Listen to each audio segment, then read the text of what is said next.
Welcome back to the Borderlands Complete Story. Today we're going to be going over the general plot to Borderlands 2, just like we did with Borderlands 1. Now keep in mind, this is the overall plot, and there are a lot of side stories that are happening in this game that you can find from the various audiobooks. We're going to be covering some of those characters like Tannis and Tiny Tina in separate videos, but today, it's just generally what happened in Borderlands 2.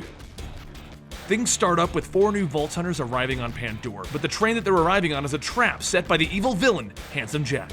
He doesn't want any Vault Hunters to mess with him and his overall plans. He wants to get the Vault Key and unlock the vault that the Vault Hunters are after, so they need to stop him if they're going to get the vault for themselves.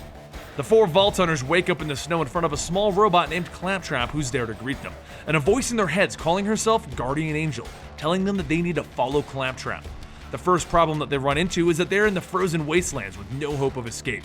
Except, there is a hope for escape. Claptrap explains that there's a ship that he owns nearby that they can use to get to the mainland, and the Vault Hunters set off to get Claptrap's boat back from the local bandit leader, Captain Flint. Once they get the boat, they eventually get to Sanctuary and the home of Roland and his rebellion, but Roland himself is missing. He was kidnapped by a bounty hunter named the Firehawk, which sends the Vault Hunters off to save him. After blowing through all of the bandits and discovering the weird cult of the Firehawk, they discover that Firehawk is in fact Lilith, an original Vault Hunter. Lilith lets them know that it was the other bandits that kidnapped Roland, so everyone makes their way over there and they free Roland so that he can lead this rebellion. With Roland and Lilith working with the Vault Hunters again, everyone decides that they need to stop Jack, and they start by getting Roland's information in place. He learnt that Jack was transporting a vault key by train, and they've decided that they have the great idea of bombing the train to steal the key. The idea is stop Jack before he can do anything. But the whole thing was a trap set up by Jack as they find themselves battling against one of the mercenaries from the pre-sequel and one of Jack's most trusted men, Wilhelm.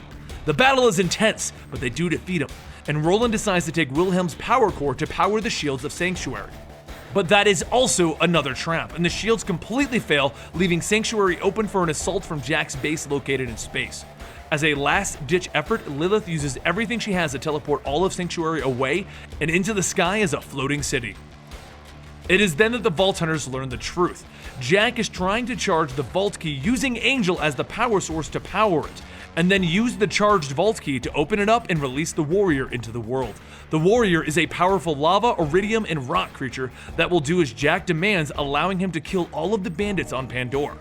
Angel then reveals that the Vault Key is being kept with her in the Hyperion facility, and she informs Roland and the Vault Hunters on how to get to her and the key.